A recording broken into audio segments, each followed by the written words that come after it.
Goku vs Naruto Uzumaki anime দুনিয়ার সবচেয়ে বড়, সবচেয়ে আইকনিক ব্যাটল ডিবেটগুলোর মধ্যে একটা। Goku vs Naruto কে আসলেই জিতবে? একদিকে আছে সেয়েন ওয়ারিয়র গোকু, যে নিজের লিমিট বারবার ভেঙে দেবতাদের লেভেলে পৌঁছে গেছে। আর অন্যদিকে নিনজা ওয়ার্ল্ডের হিরো নারুতো উজুমাকি, যার ভেতরে সিল্ড আছে একটা অসীম শক্তির উৎস কুরামা। আজকের এই ভিডিওতে আমরা ফ্যান ইমোশন বা বায়াস বাদ দিয়ে পিওর পাওয়ার, স্পিড, স্কিল, এবিলিটি সবকিছু ডিপভাবে কম্পেয়ার করব। আর ভিডিওর শেষে আমি তোমাকে ক্লিয়ার ভার্ডিক্ট দেব কে এই ব্যাটেলে আসল winner. PART1 Goku breakdown. Goku একজন সাইয়ান রেসের যোদ্ধা। সাইয়ানদের একটা স্পেশাল এবিলিটি আছে, জেঙ্কাই বুস্ট, মানে যখন সে মারাত্মকভাবে আহত হয় আর তারপর রিকাভার করে, সে আগের থেকে অনেক বেশি শক্তিশালী হয়ে ফিরে আসে। এই কারণেই গোকুর growth practically limitless. Transformations, gradual energy build up. গোকুর সবচেয়ে বড় অ্যাডভান্টেজ তার transformations. Super Saiyan, super Saiyan 2, super Saiyan 3, প্রতিটা ফর্মে পাওয়ার আর স্পিড এক্সপ্লোড করে। তারপর আসে super সাইয়ান god, super সাইয়ান blue.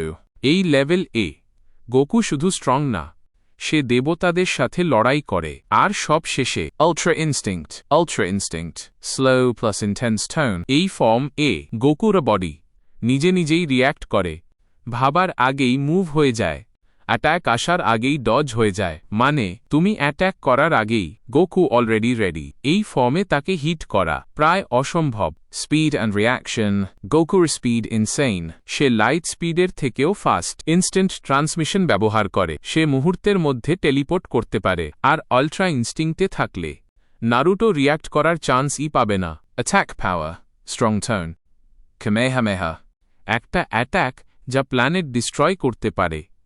Spirit bomb, massive energy collect করে অপোনেন্টকে কমপ্লিটলি ইরেজ করতে পারে। লেট সিরিজ এ Goku universal level threat. Durability, Goku এমন অ্যাট্যাক্স সার্ভাইভ করেছে যেগুলো অনেক গড লেভেল ক্যারেক্টার ও নিতে পারবে না।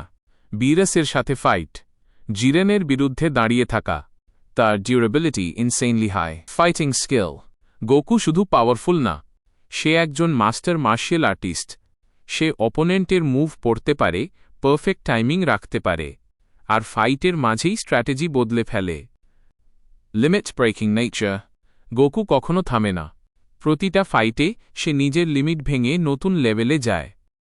এই কারণেই তাকে ডিফিট করা খুব কঠিন। Part 2 NARUTO breakdown. Naruto Uzumaki ছোটবেলা থেকেই আলাদা। তার ভেতরে সিল্ড ছিল কুরামা, এই 9 টেইলস চাকরা নারুটোকে ম্যাসিভ পাওয়ার দেয়। চাকরা এন্ড স্ট্যামিনা, নারুটোর চাকরা রিজার্ভ হিউজ। সে লং ফাইটে সহজেই টিকে থাকতে পারে, যেখানে অন্যরা ক্লান্ত। নারুতো তখনও ফুল এনার্জিতে ফাইট করে। Forms and modes, sage mode, Kurama mode, 6 paths sage mode. এই ফর্মসে নারুটো গড লেভেল এনিমিজের সাথে লড়াই করে। Shadow clone, energetic tone, slightly faster. নারুটোর সবচেয়ে dangerous ability shadow clone jutsu. সে শত শত ক্লোন তৈরি করতে পারে। এই ক্লোনস শুধু ডিস্ট্র্যাকশন না, অ্যাট্যাক করে, ট্র্যাপ বানায়, স্ট্র্যাটেজি এক্সিকিউট করে। অপোনেন্ট কমপ্লিটলি কনফিউজ হয়ে যায়। অ্যাটাক পাওয়ার, রাসেনগান, concentrated energy attack, Russell shuriken, অপোনেন্টের বডিকে cellular লেভেলে ড্যামেজ করে। হিলিং, নারুটো দ্রুত হিল করতে পারে, কুরামা চাকরা তাকে রিজেনারেশন দেয়। এই কারণে লং ফাইটে তাকে হারানো কঠিন। সেন্সরি এবিলিটি, সেজ মোডে নারুটো সারাউন্ডিংস ফিল করতে পারে, ইনভিজিবল এনিমি ডিটেক্ট করতে পারে, হিডেন অ্যাটাক বুঝতে পারে। ব্যাটল আইকিউ, নারুটো শুরুতে কেয়ারলেস ছিল, কিন্তু পরে সে স্মার্ট ফাইটার হয়ে যায়।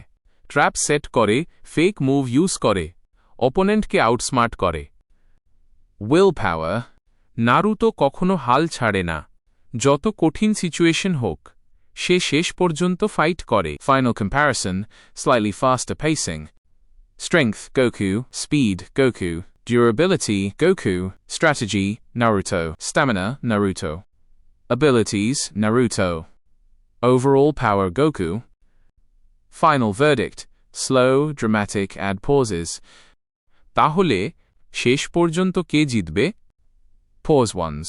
শর্ট ফাইট হলে নারুটো স্ট্র্যাটেজি দিয়ে কন্ট্রোল নিতে পারে, কিন্তু ফুল পাওয়ার, নো লিমিটস, উইনার গোকু, কারণ তার স্পিড, আল্ট্রা ইনস্টিংক্ট আর গড লেভেল স্কেলিং নারুটোরা থেকে অনেক বেশি powerful. Outro, friendly, relaxed tone. তোমার মতে কে জিতবে? গোকু না নারুটো? নিচে কমেন্ট করে জানাও। আর যদি এমন অ্যানিমে ব্যাটল আরও দেখতে চাও, তাহলে চ্যানেলটা সাবস্ক্রাইব করতে ভুলবে না।